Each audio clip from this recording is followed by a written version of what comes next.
ఇక breaking news చూస్తున్నాం. BJP రెండో లిస్టు సిద్ధమైంది. ఈ జాబితాలో అనూహ్యంగా కొన్ని పేర్లు వచ్చి చేరినట్లు తెలిసింది. ఇప్పటికే 9 సీట్లతో మొదటి జాబితా ప్రకటించిన బీజేపీ తెలంగాణలో ముందుంది.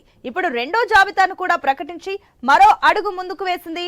బీజేపీ అధిష్టానం రాష్ట్రంలో పోటీ చేసే బీజేపీ అభ్యర్థులతో రెండో జాబితాను సిద్ధం చేసింది.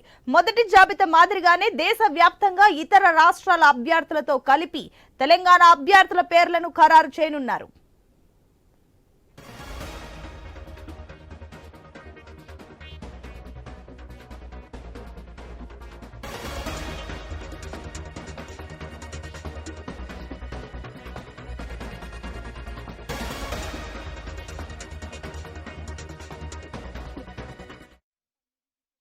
ముఖ్యంగా ఎంఆర్పీఎస్ అధ్యక్షుడు మందకృష్ణ మాదిగను వరంగల్ నుంచి పోటీ చేయించే విషయంలో బీజేపీ చివరి వరకు మల్లగుల్లాలు పడినట్లు తెలిసింది.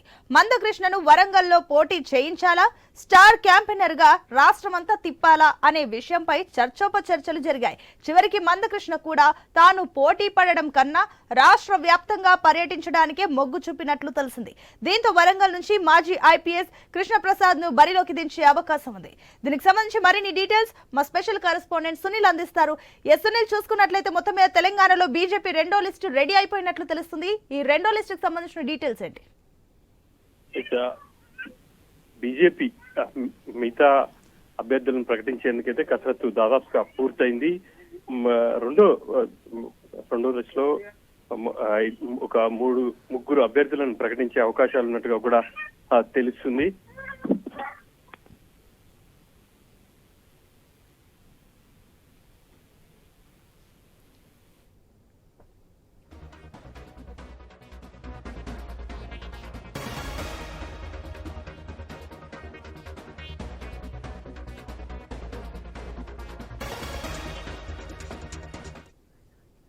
ఇక బీజేపీలో హాట్ సీట్ అయిన మహబూబ్ నగర్ విషయంలో కూడా క్లారిటీ వచ్చింది. చివరికి డీకే అరుణ అభ్యర్థిత్వంపైనే మొగ్గు చూపారు.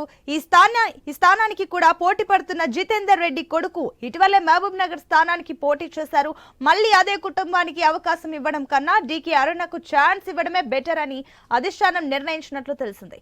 ఇక మెదక్ సీటుపై ఎన్నో ఆశలు పెట్టుకున్న రఘునందన్ రావు చివరికి టికెట్ దక్కించుకోబోతున్నారు. ఇతరులు పోటీ పడుతున్నప్పటికీ రఘునందన్ వైపే అధిష్టానం మొగ్గు చూపుతుంది. ఇక స్థానికంగా ఆకర్షణ బలమున్న నేత కావడం, వెలమ సామాజిక వర్గం నుంచి రాష్ట్రంలో మరెక్కడా కూడా ఇంకొకరు పోటీలో లేకపోవడం ఆయనకు కలిసి వచ్చినట్లయింది.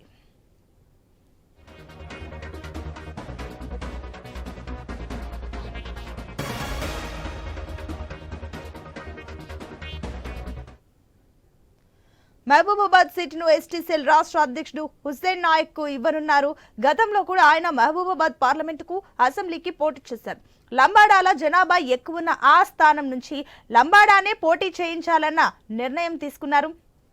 ఆదిలాబాద్ సిట్టింగ్ ఎంపీ సోయం బాబారావుకు టికెట్ నిరాకరించినట్లు సమాచారం. స్థానిక ఎమ్మెల్యేల సిఫార్సు మేరకు మాజీ ఎంపీ నగేష్ కు అక్కడి నుంచి బరిలోకి దింపనున్నారు.